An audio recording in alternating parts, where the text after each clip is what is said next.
No fire can burn me.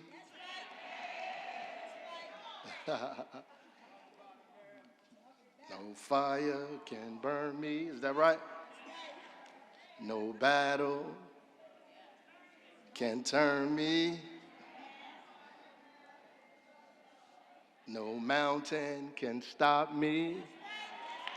You know my name, right? I walk in your victory, 'cause your power is in me. No giant can defeat me. You hold my hand, right? Y'all know that song. So I just want to first thank the beautiful First Lady up there for Linda Baraka, my two little children, Jua Yamache, Amasika up there. He's probably running around up there. Just want to thank them for being here and be by my side through all of this, and just apologize for bringing them all the light and attention and pain that comes with political office and trying to make your community better. You would assume that that good things come with that, but most often the devil shows up whenever you try to do something good.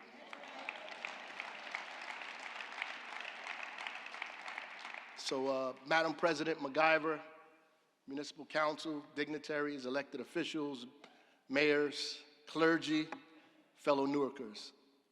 A decade ago, I sat in the council chambers representing the South Ward.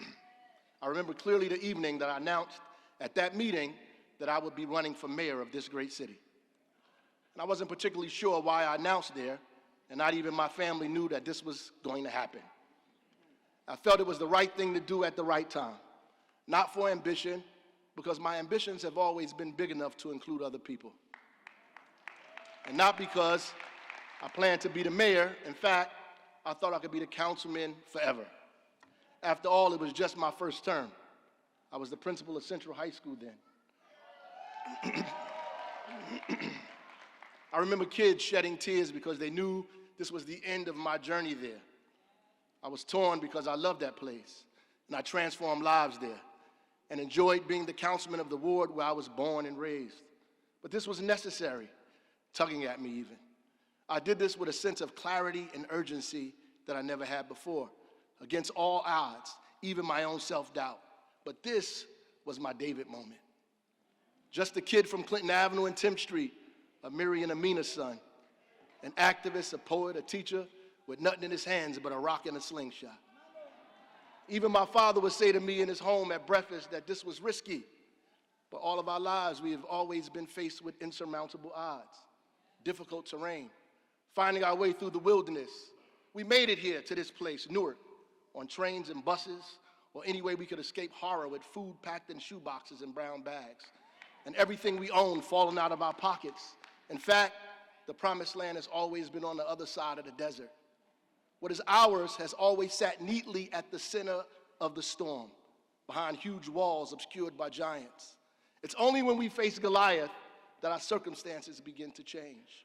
We can't miss our David moment, out of fear and out of trepidation.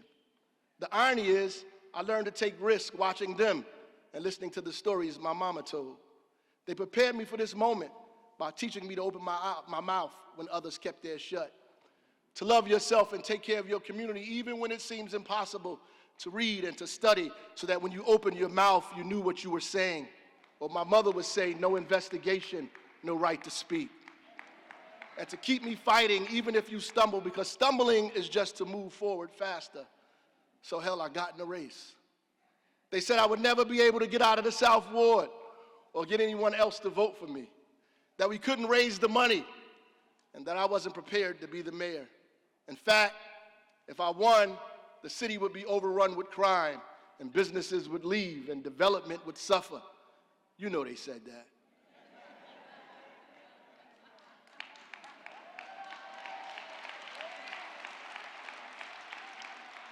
But look at us now.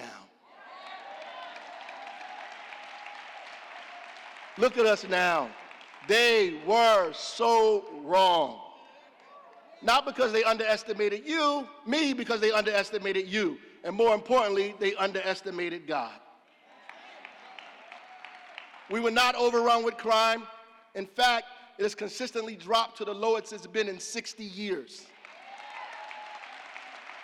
And we do this without violating people's constitutional rights. We increase police productivity, even with body cameras on all of our officers. We have less complaints against our police, and we have removed more guns off the street. We have a consent decree that's nearing its end, a civilian review board, and have redirected money to create the Office of Violence Prevention and Trauma Recovery. With social workers in every precinct. And we still have the finest, most productive, outstanding men and women on our police force in the entire state.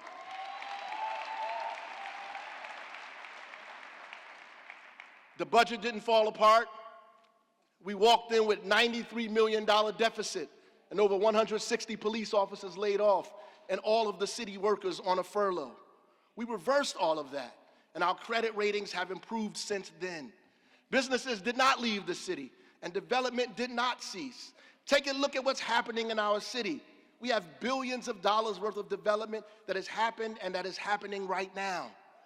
We are proving here in Newark that we can do good and do well at the same time. That progressive is not a bad word or bad for the economy. We are proving that we can care about people, that we can fight for the undocumented to have driver's license, the formerly incarcerated and 16-year-olds to vote. We can run a guaranteed income program and give money to artists to beautify our city.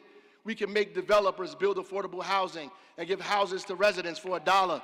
We can build hope villages for residents without addresses and get our youth to build homes in the neighborhoods they live in. We can empower the people of this city, one family at a time, and still have a vibrant economy, a community that is not falling apart, and a place we all call home. A strong city with strong families, with so much to offer. You saw that video. How beautiful is our city? It's not dirty, it's not ugly, it's not poor. Despite the pundits, there is not chaos. Those that cry from outside the arena, the journalists that insist on our misery, those whose power comes from our demise, they're all wrong. All of them are wrong. Our city is incredible. Its landscape amazing. Opportunity is growing and people moving in every day. Our culture diverse and so robust you can feel it. Our invaluable strength is in our ability to face challenges head on and to make progress anyway. That's how we came back from a deadly pandemic, a grave water crisis, frightening spikes in violence and economic hardship we deal with every day. By God's grace, we always stand tall, and I couldn't be more confident that our city is on good footing and its future looks very bright.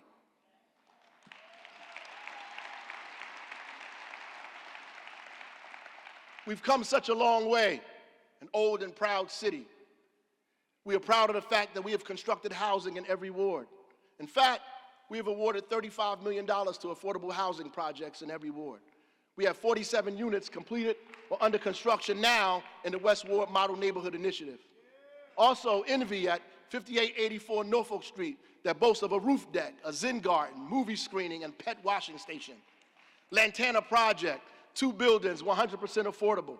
109 Broad and 130 North 11th Street with a fitness center, community room, and landscape terrace and on-site electric vehicle charging stations right here in Newark. 50 Sussex Avenue, 203 units almost done. 39 Madison Avenue, over 80 units. 556 Market Street adds 52 units to Newark's Ironbound. And we are even more proud of the expansion of the Newark Museum.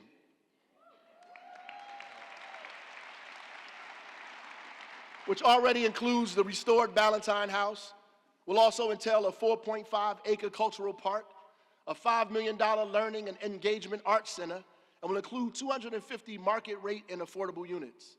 And my favorite, a landscape art and sculpture garden with a glass house gallery.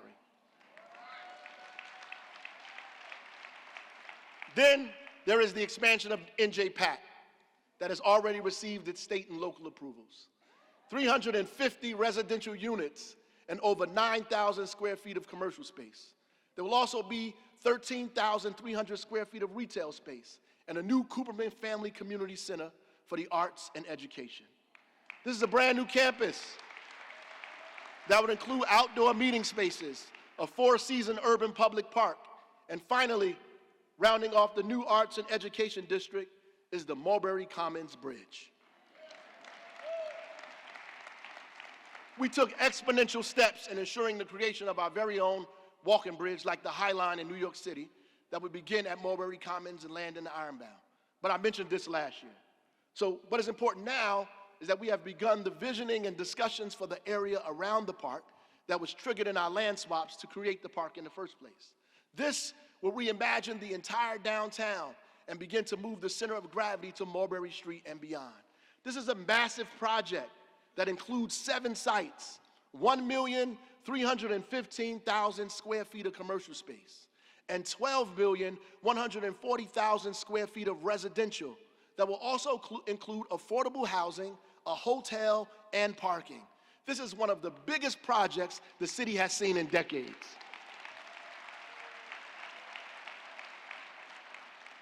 We're also proud to have partnered with Prudential Financial to help co-lead us on the visioning and planning of this major transformative addition to our arts and education district.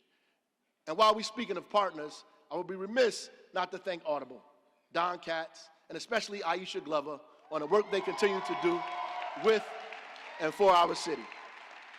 The Business Attraction Program helped to attract new retail and tech startups to our city, all led by women of color. Gimbal, Fitnessity, Newark Culture Club, Co-Census, and Boulevard Bistro that I can't wait for. All of them are coming to and add more color around the Harriet Tubman Square. We also collectively invested in the expansion of EqualSpace, a 50,000 square foot co-working space and hub catering to multicultural founders. And that's not all. We have literally welcomed almost 1,000 new businesses to our city, including Delta's, Tinjun, Serafina, Swahili Village, NJTV's new studio, the new Prudential Tower, Nike, and now Burlington, Mars Wrigley headquarters, McKinsey Global Consultant Firm, Hacks, the major tech startup and development firm. Even the Geraldine Dodge Foundation moved its headquarters back to Newark. There are 4 new hotels. Kinjo Japanese Cuisine on Washington Street, Salad House, Chip City, Uncle Willie's, Sahana Cafe, our friends over at Taino's, and everything Adina Bayo is doing, of course, Catherine's Brewery, Cold Stone, and Envy Restaurant, bordering the Central and the North Ward. Now take a drive in the South Ward, you will see the expansion of Newark Beth Israel and Plants and Poets Cafe on Clinton Avenue, and the long-abandoned old bank that we converted into artist housing, and soon to come, Lionsgate Studios.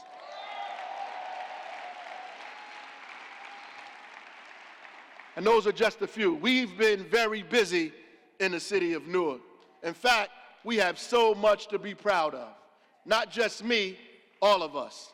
Because when I became mayor, you became mayor.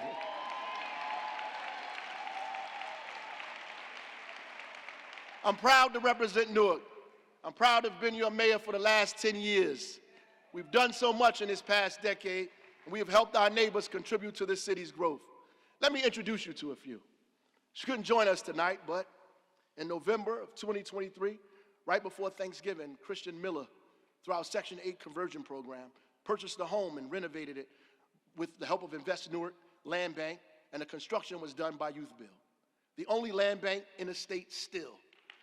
She became the 7th Newark resident to convert their Section 8 voucher into a mortgage. The New York Giants and Bob's Discount Furniture teamed up with us to completely furnish Miss Miller's home so that she could enjoy the holidays. The Section 8 conversion program has been so successful that the state is now pushing to have a statewide program that allows vouchers to be used to pay their mortgages. We have so much to be proud of in Newark. Joining us tonight is Taib Petway, a graduate from Weequahic High School and employed by Newark Public Schools as a security guard, was looking for affordable housing, and because of our inclusionary zoning set-aside law, has now moved into the beautiful, iconic residences on McCarter Highway with a rooftop bar and a pool.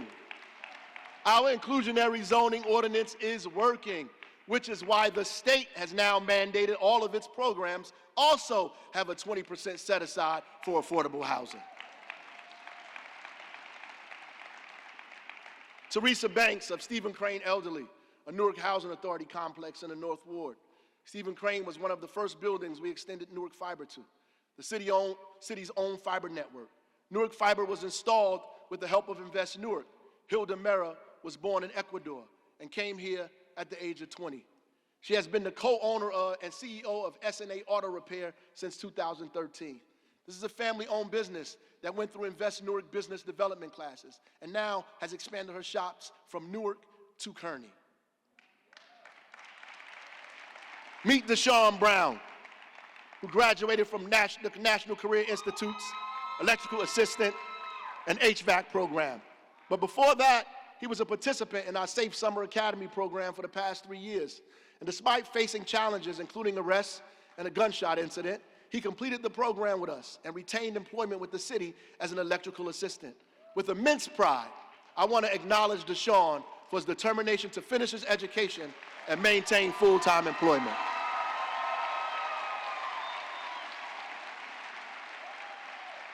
Samaya Kinchin, a participant in our Guaranteed Education Pilot Program, will be the first in her family to earn a college degree. She grew up in Newark South Ward, raised in a single-family household by her mother. She graduated from Malcolm X Shabazz High School and was not certain about her ability to access college. But now, because of our program, she is attending the College of St. Elizabeth for free.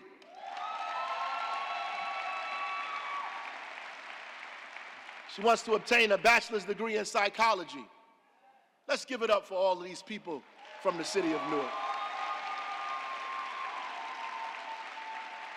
who against great odds has achieved so much. Listen, we promised to bring down crime and make our city safer, and we have. Keeping our community safe has been my top priority. This year, we hired an additional 61 police officers and opened a full-service police department in the Arts and Education District as people are beginning to live downtown. We ended the year last year down in every category except auto theft, with a closeout rate of 79% for homicides, which means if you commit violent crimes in our city, the probability that you will get caught is very high. I would like the police brass to stand up.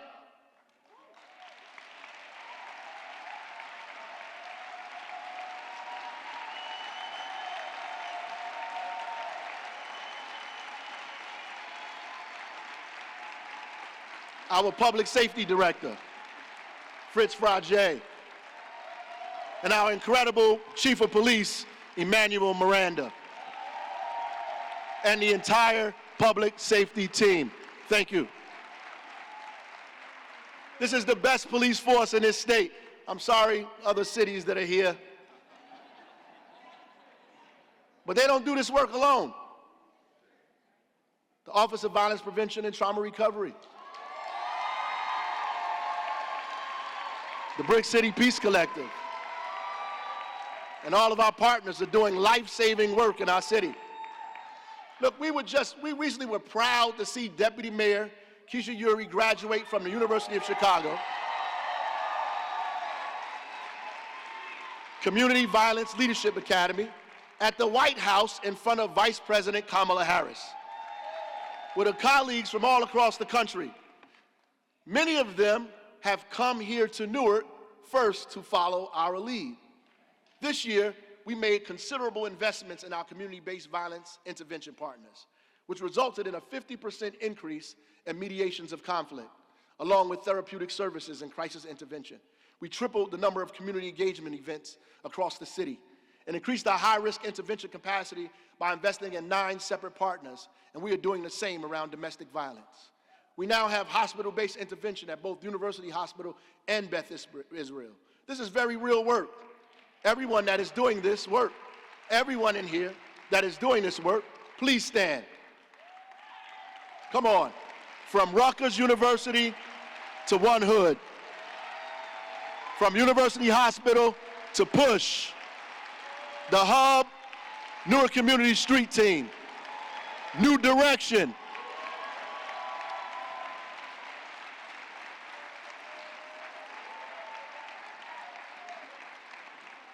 And while some still try to find ways to undermine or belittle this work, the federal government has opened their own Office of Violence Prevention. And while they're at the council meeting, speaking at the mic, the state has opened its Office of Violence Prevention as well. We are invited around the country to help other cities create what we are doing right here in Newark. We are leading the way. We are leading the way in Newark, and we have so much to be proud of. Before I go forward, I want to just mention two people, Lynn Smith and Felicia Hope.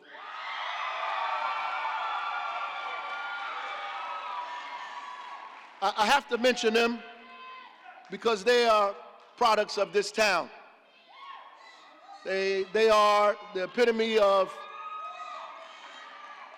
our song, Stony the Road We Trod, Bitter the Chastening Rod. They've been through difficult times in this city. And I'm sure there were moments when they thought that the city didn't love them back. And now they work for the Office of Violence Prevention and Trauma Recovery. They are lead outreach workers there. There was an incident at one of the schools, around one of the schools. I know the press made it believe that it was in the school, but it was around the school. And there was a shooting around the school. And as the kid lay there bleeding, and they waited for the ambulance to come, Lynn and Felicia responded and practiced what they were taught and trained in Stop the Bleed. They stopped the young man from bleeding before the ambulance showed up and probably saved his life. These are people who won't be highlighted in the front page of the news. These are people who won't be talked about in our stories. And certainly their names won't be brought up at debates. I just want them to know that we see you in the city of Newark. We love you, and we got you.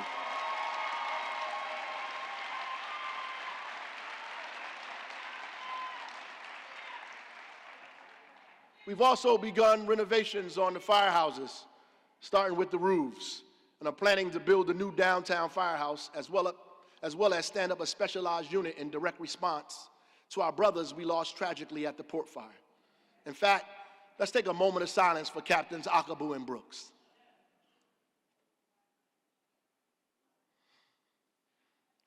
We will never forget your sacrifice. We will never forget your names. And our department, our city, our lives will forever be changed because of your service. And we are extremely thankful for your family and for the brothers and sisters in the fire department who stood with you and continue to stand with you. We're also thankful for the work Senator Timberlake is doing to convene us around ensuring that we create state legislation around fire safety and find resources both at the state and federal level so that we will never have what happened on that dreadful evening ever happen again. We have put in the largest class, fire class, in the history of this department, though there is so much work still to be done. So tonight, I'm asking the Vulcans, the fire union, both rank and file and officers, the public safety director, to meet immediately and come up with a plan and a strategy to make sure what we did in the police department happens in the fire department. That we make sure the department and our recruits are as diverse as our city is. That whatever we need to do to ensure equity in hiring and retaining women, people of color, and Newark residents, that we do it now.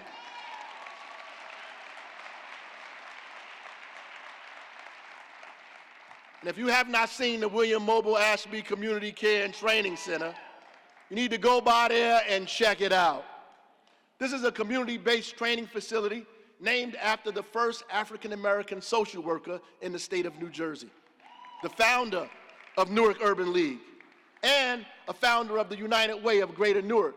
And, dear to me, he is also one of the 14 founders of Alpha Alpha Lambda chapter of Alpha Phi Alpha Fraternity Incorporated. But here, in this magnificent community space, we will train social workers, train our outreach teams, hold Safe Summer Academy for youth, even have doula training, workforce and GED training, and we will train Newark police officers and fire recruits as well. Some of the finest and bravest men and women in this state. We've also been working tirelessly on equity and doing our part in trying to help address the enormous wealth gap in this state by creating financial empowerment, trying to build rafts so our people don't drown from the increased wealth becoming more concentrated in a few people's hands, making it difficult to live in this state. We completed our second year of the Guaranteed Income Pilot that put money in 430 people's hands, pumping over $5 million into our local economy. We put people in homes through Section 8 and dollar homes built by local minority developers, where 7 families have already been awarded homes for $1. On top of that, our Live Newark program offers first-time home buyers $20,000 towards closing costs, and a home facade improvement program offers $40,000 toward exterior home repairs. We do this not because we wanted to create a gimmick for a news story, but out of necessity. When the average cost of a home in Newark is $350,000, and in our city, the average income is about $35,000. So we do real work to get in the way of real problems, not grandstanding. Our land bank, still the only one in the state, has put 52 properties back into productive use and on our tax rolls. Between 2022 and 2023, in 1 year, they approved over $4 million in loans to small businesses in our city, helping them grow and expand. We're also super proud of our First Lady, Linda Baraka, for partnering with D-Free, Financial Freedom Movement, as well as Audible and Prudential and others to target the women of our community and get them on the road to financial empowerment, because we know if you feed a man, you take care of an individual. But if you feed a woman, you take care of a family. And as housing goes, or the lack of, continues to be a problem for us here in the city of Newark and in the state, even people that hold Section 8 vouchers are having trouble finding housing. There are about 4,000 people statewide that have a voucher and cannot find placement, either because we lack the available units, or discrimination against those that have these vouchers, which, by the way, is against the law. We'll be working hard to identify landlords that violate this law and to find places for our residents to live. We also are making a pledge to start and/or finish construction on at least 1,000 units of affordable housing this year, and put a serious focus on those Newark residents that hold vouchers. This is not impossible, as 827 units of affordable housing has already been approved this year alone. If you are a landlord, a developer, a homeowner, we need you to partner with us and help us prevent people from being homeless. And as the Municipal Council begins to figure out how to reinstate the 5-year tax abatement for small owner-occupied developers, which I support, I want them to consider 2 years of an abatement on new or substantially rehabilitated construction to those that agree to take into their homes people that hold Section 8 vouchers. Before 2016, less than 10% of the city's residential units had been registered. We've increased that percentage to 45%, registering at least 50,000 additional units. We've passed a local law that allows us to ensure that Newark residents are getting the opportunity to move in first to take advantage of our stronger inclusionary zoning ordinance that calls, again, for 20% set aside of affordable units that the state has adopted as well. In the innovation and tech space, we created the Newark Builds program. Thanks to a federal grant, this provides our residents with training for in-demand careers in virtual reality, sustainable offshore wind energy construction. That, by the way, we agree with in Newark. Clean energy and growing jobs. It's an investment in our future. Careers in drone piloting and fiber optics. We're also creating a registry of Newarkers credentialed in these skilled trades to make it easier for employers to find them right here in our city. In 2023, Invest Newark and the Office of Information Technology led an effort to expand internet access in our city that to date has resulted in 700 public housing units having access to Newark fiber. Reliable, affordable internet. With the help of federal funding, Invest Newark also helped 37,000 households sign up and reduce their internet bill monthly to about $30, which adds up to over $1 million of saving per month to our residents.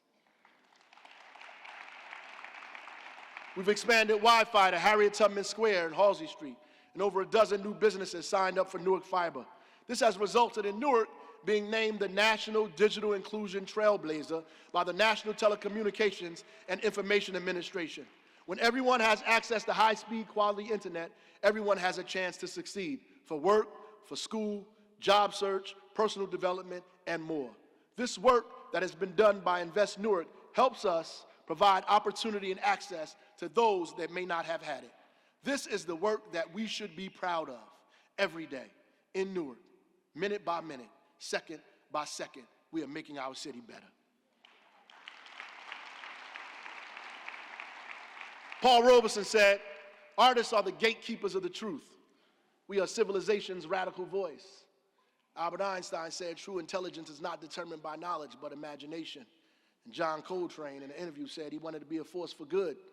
I know that there are forces that bring misery to the world, but I want to be the opposite force. And Amiri Baraka wrote, the one that sticks with me forever, that the noblest function of art is to oppose what is ugly. When I became mayor, we immediately began to uplift the artists in our community. We began with one of the largest murals in the state on McCarter Highway. We began transforming our neighborhoods across the city, embracing our diversity and culture. Last year alone, our Division of Arts and Cultural Affairs helped develop and facilitate over a dozen murals. We host a poetry and spoken word event in the City Hall Rotunda by Queen Moore. We erected the Harriet Tubman Monument. It was overwhelmed with joy watching our children learn and play around that monument at our Tots for Tubman program. As the world denies our history, in Newark, we wrap ourselves in it to protect us and inspire us to make the world into the place we can imagine and all be proud of. We stood with Kenneth Gibson right there on City Hall steps so that everyone can greet our story as they walk into the door. And never forget that the arc of history will always bend towards justice. We developed the Creative Catalyst Fund, which awarded 402 grants of over $2 million to local artists, which began during the pandemic to help them stay afloat. But we kept it going because we know how important it is for our city's vitality and its economic growth. We have finally begun the restoration of Symphony Hall and of our effort to preserve its legacy and glory. The old Mosque Theater, with the restoration beginning with the renovation of the Terrace Ballroom. And when you get a chance, take a walk down Treat Place and see what art can do for life and love and empowerment. Go by the Source of Knowledge bookstore, grab something to eat, and look at the incredible mural that was created by an international artist from Ghana visiting our city. Yes, and let us not forget about those lead service lines.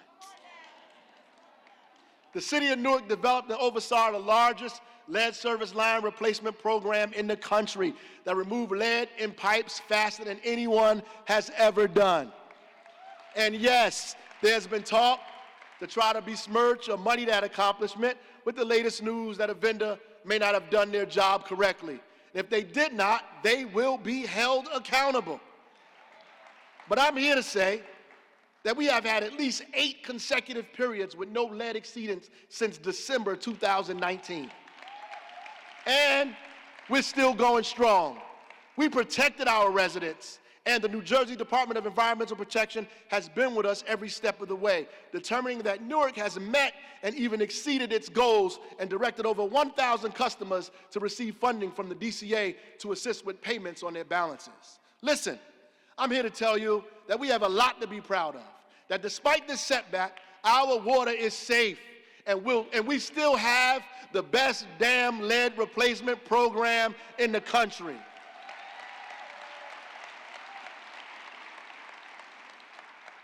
Last year, we released a strategic plan with the goal of ending homelessness in our city. And as a result of our collective efforts, along with our partners and our incredible homeless outreach team, we saw a 57% decrease in the city's unsheltered population, meaning we are working to get people off our streets. We have more work to do to see these folks transition into permanent housing, which is why we need more housing, not just in Newark, but around the state. We opened our second Hope Village, Come As You Are, and are working on our third, Resilient Hope. And the first Hope Village has seen at least 21% of the residents move into permanent housing. But we know this is simply not enough. So we acquired a $2.9 million grant to help with mental health emergencies and crisis intervention. We also are developing the first of its kind texting service to enable members of the public to alert our street outreach teams of people in need of shelter or help. Additionally, we are using money from the opioid settlement to begin to supplement our outreach teams with individuals that will target drug addiction and abuse. We have so much further to go around homelessness in our city. We're not doing a victory lap, but we certainly should be proud of the work that Louis Solario, the commissioners, our partners, and the outreach team has done to bring us closer to resolving homelessness in our city. In fact, if every municipality and county did the work this team is doing, the state would be closer to becoming a national example to end homelessness. We should also be proud of our new re-engagement center for our youth. In partnership with Newark Public Schools, we will engage our young people that are not enrolled in any school, that are coming home from incarceration, or that are overaged.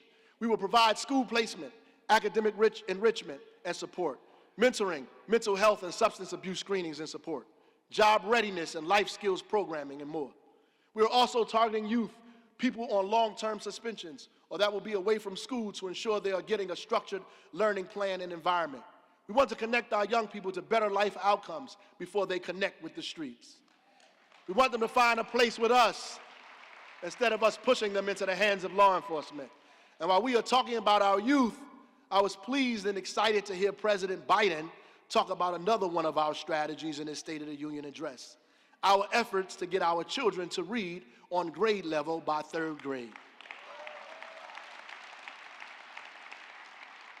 We organized the Cradle Project Conference led by Dr. Charnae Brown to illuminate the urgency of quality medical delivery systems to promote positive health outcomes for expectant mothers and promote the power of early literacy. Tonight, I'm asking public and charter school leaders to come together now and create one student enrollment system. Our parents are asking for it. And every school in this city has to take their fair share of students with special needs and all over the city.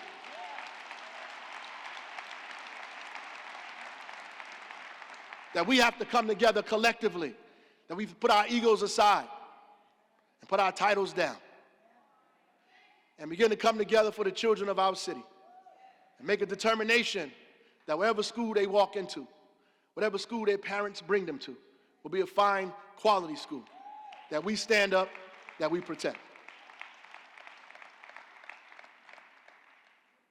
We understand that women have been and are the primary health givers and caretakers of our country and its families. And if we don't care for our women, then we will be forever doomed to poor outcomes. We must provide proper maternity care for all, regardless of race and financial status. Pay people equally for the work they do. Provide resources for early child care and expanded opportunities for training and education. If we want to take care of our families, then we must lift the status of our women in this city. We also developed a 10-point literacy strategy for all stakeholders to help our kids catch up after the pandemic. And one of the points on our list is high-dosage tutoring, which is exactly what the president spoke about. Yeah. Our city is moving in the right direction. Even President Biden can see that. We have so much to be proud of. We are also continuously working to improve our residents' access to medical care across the city and improve the health outcomes for our families.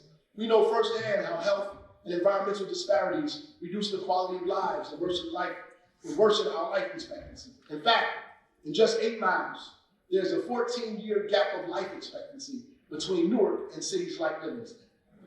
In that vein, We plan to plant about 300 trees this year, with the first 100 to be planted in April.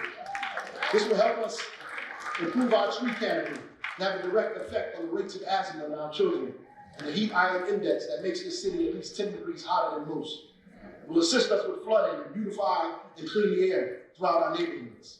Before I go on, I want to tell and introduce to y'all Kevin Austin. Please stand. You know I was going to do this tonight. She has been one of the best health directors we have seen in a long time. She's dedicated to the city and its family. She has been with us. Since she has been with us, we have seen a 43% increase in children being screened for lead, a 52% decrease in lead-related cases, a 32% increase in families receiving food assistance, breastfeeding support, and nutritional counseling, and a 193% increase in children receiving immunization services.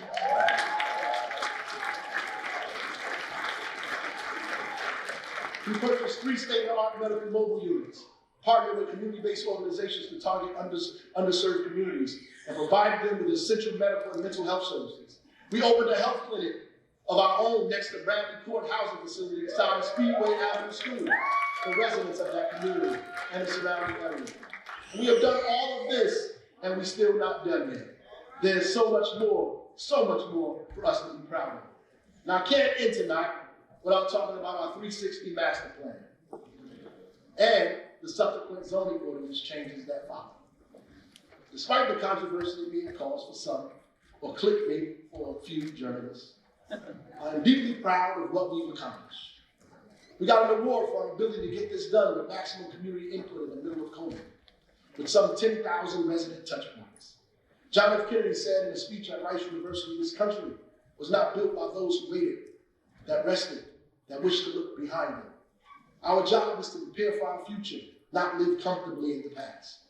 We have new challenges and new problems, and some intractable ones that we have not been able to even out. We must accept discomfort as the price we have to pay for new growth, for equity and fair treatment, for a city that takes care of everyone, not just those that benefit for the way things have been. In fact, for many, it's the way things that have been that has hindered their ability to live in the first place. It was a necessity for us to create density, as the census has proven that our city is growing.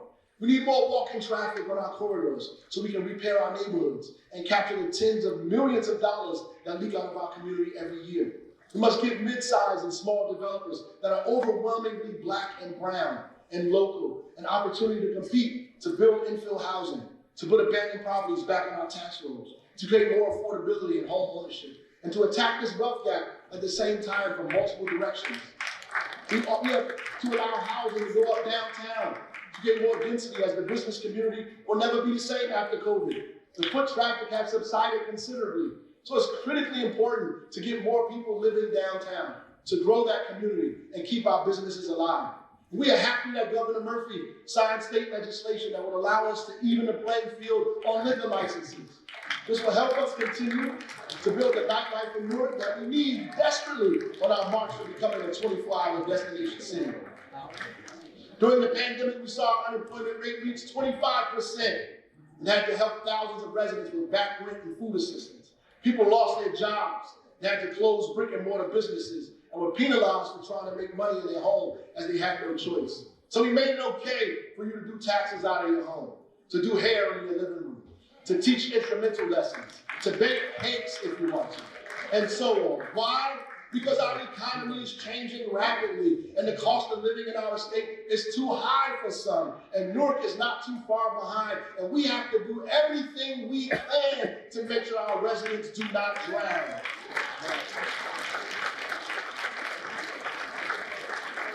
We have to help people pay their bills and feed their families. It's not only our duty as good neighbors, but it's the smart thing to do, the economically smart thing to do, and the socially smart thing to do. As our city grows, we also require developers to add green roofs and expand our water and sewer infrastructure to take into account flooding and usage. And We made it mandatory that we plant trees because climate change is real.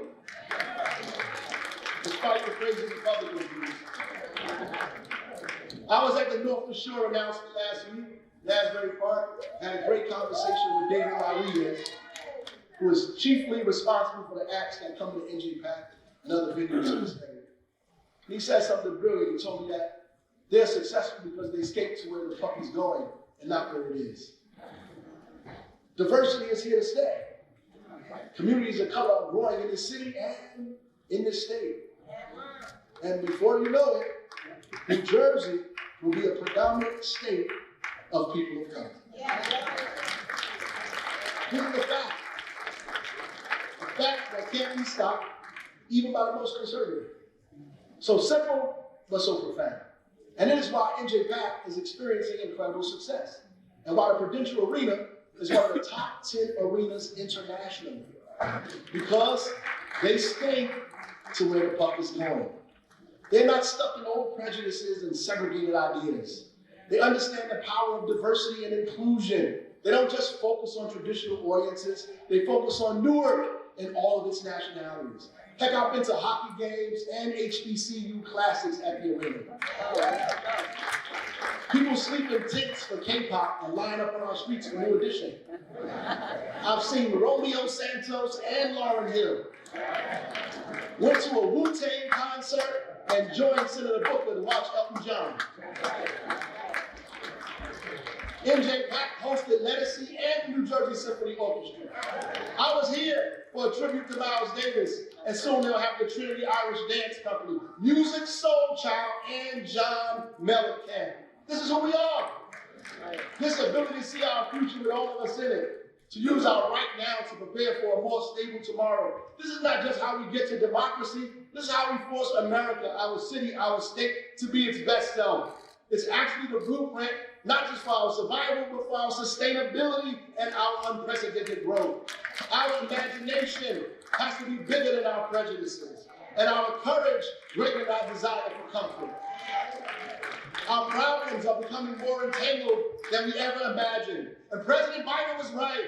We can't use old ideas to get where we need to go or put new wine in old skins. White supremacy is dead. It's over. It's finished. It's no more. It's time for new ideas and new thoughts, new people, and a diversity of colors and languages and families.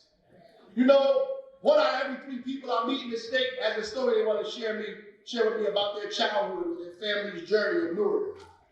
So many people have connections to this historic port city, stories of struggle and perseverance of family and big dreams. Some met those dreams and others are still trying to find their way. I listen to people use us as a scapegoat and talk about us like they don't know the heart of this place, the hardship and the deep faith of so many that found their way here, looking for opportunity and a fresh start. And see how far we've come and the tremendous strides we've made.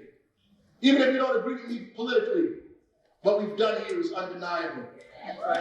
My family got off the train here some time ago. 1 or 2 stops from their planned destination because Newark sounds so much like New York.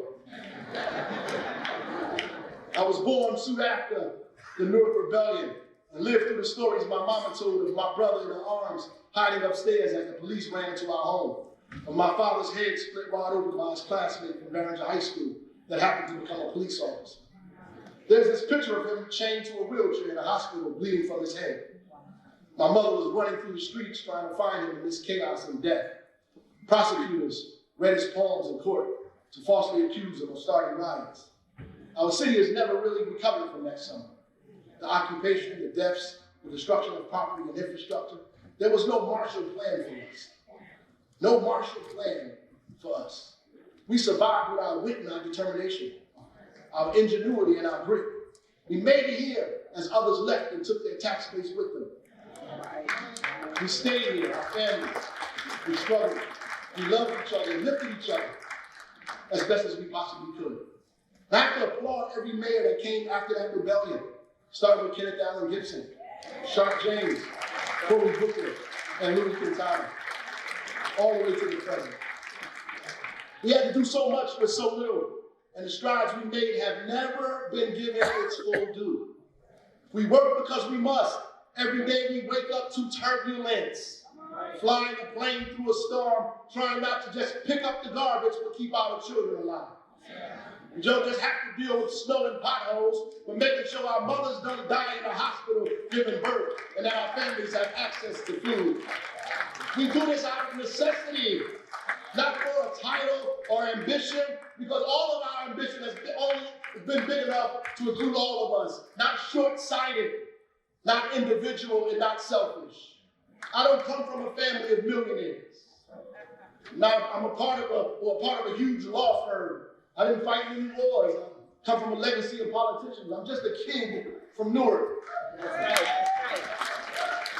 He wrote poetry at 16 and kept it in his back pocket as proof that dreams come true and that the devil is a liar. He was thankful that when guns were fired, that it didn't hit me. Or when the police rounded up my friends, I was on my way to college. I had friends that sacrificed for me and family that set me on the right path. I came home and ran for mayor at 24 years old, 16 years before I won anything. I took the stairs here today. In fact, the back stairs. And I'm so proud of what we accomplished here in this city where I was born and where I was raised. We have so much to be proud of, Newark. Don't listen to those that wake up to revise your history, to make you believe we are not on our way. Mercenaries whose job it is to get you off that wall. Stay on that wall, Newark, and hold the line. Ask yourself, why some go to great lengths to convince us that we don't mean much in Newark, or that we are not making progress, that we are not smart enough or prepared enough. They attempt to isolate us into caricatures, then say we are lethargic, powerless, our voter turnout too low, as if the voter turnout across the state is soaring. But they're going to find out soon how creative we are, how much power we wield in our hands, how strong our grandmother's prayers are, how much influence we have, and how many families and friends we have across this state, across nationalities, from Cumberland County to Warren County.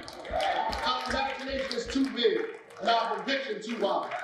I know they want you to believe that we are just thrown away rags and leftover cloths that no one has use for. But I read a story about a man named Jeremiah that spoke the truth and was lowered into a cistern because of it and sunk down into the mire. They thought he would perish with no food and no water and sink in his own self-loathing. But then there was an Ethiopian man with brown skin and curly hair that used his imagination and went and got those leftover cloths and those leftover rags that might have been thrown away and tied them together and told Jeremiah, put these under your arms, and used what others thought was trash and pulled Jeremiah out of that toilet, pulled him out of that cistern, pulled this city out of that hole, pulled the state out of that hole. You should be careful what you think is viable or what and who you choose, because simply because you chose them doesn't mean God has chose them as well.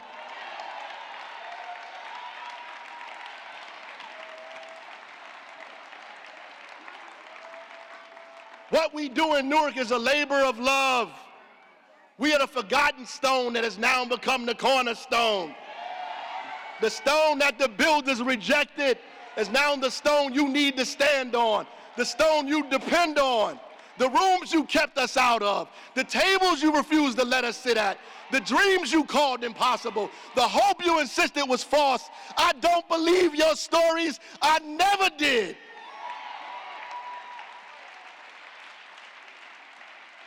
I never doubted the people of our city. Never doubted them, even in the most difficult moments. Even the people that come against me, I believe them too. I believe in the best of us. And I believe that whatever we do together can never be impossible. I know as we reimagine this city, I know we can reimagine this state.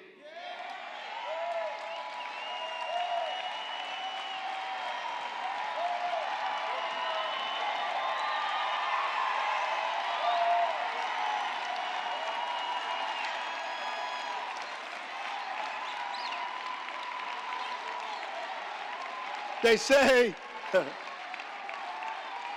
they say I'm too progressive. I never heard of such a thing. They say I'm too progressive because here we want students to vote in school board elections or same-day voting, a civilian complaint review board, or IDs for undocumented residents. They want us to believe it's extreme to make corporations pay their fair share to help shoulder the burden of the high expenses in this state, to pay more than what working families must pay. They want me to believe that child tax credits and baby bonds are not worth the outcome of lifting children out of hunger or subsidizing child care for a struggling family. They want us to believe it's impossible to close the wealth gap or give all of our kids a quality education and get rid of zip codes as barriers. They think that equity and democracy are more expensive than segregation and poverty. They want us to think we are wrong to want our wages lifted and health care that doesn't make us homeless, especially when insurance companies made billions of dollars in record profit while families lost loved ones trapped in their house during COVID. They want you to think it's unreasonable to want housing that we don't spend a half our paychecks on, or a tax code that's fair with no loopholes for the wealthy, or live in an environment that's not killing us slowly. They benefit from us being isolated, Newark, and segregated by block and zip code, by race and religion. They want us to believe all of our problems are so different. But if you can't pay your rent on Court Street, the outcome is the same if you can't pay your mortgage in South Orange.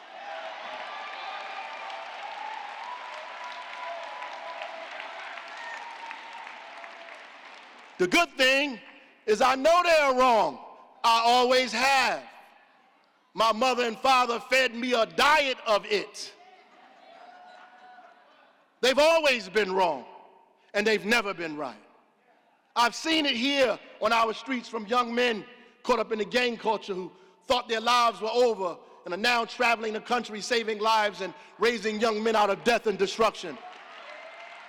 I see it here on the faces of kids given a chance at college that were never on the honor roll but are now in the honor society at the university. I witnessed it in the tears of families that have been given keys to their new homes after generations of public housing and rat-infested apartments. I hear it in the voices of kids with humble beginnings coming home from Ivy League schools and HBCUs. I know it's possible because I witness it every day. What we're doing with what's in our hands. I know what vision and imagination can do. And I believe our collective imagination is robust enough and is durable enough to transform this city and transform this state. And who better to lead a broad-based coalition across this state of every race, every nationality, every religion, gay and straight, city and suburbs, but a pilot from Newark. But a pilot from Newark. But a pilot from Newark who has dedicated his life to flying through storms. This is why I'm throwing my hat in the race for governor of the state of New Jersey.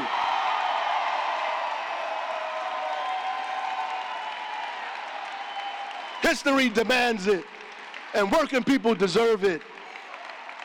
History demands it, and working people deserve it. We're not afraid. We're not scared. We're not perfect, but we're not afraid. We know he walks with us. He talks with us. He tells us that we are his all. We're not afraid. We're not scared. We're not huddled in our homes. We're coming outside. We're coming on the porch. We're taking our mothers and our grandmothers with us, our children and our grandchildren with us. And if you ever thought Newark was something, just watch us now.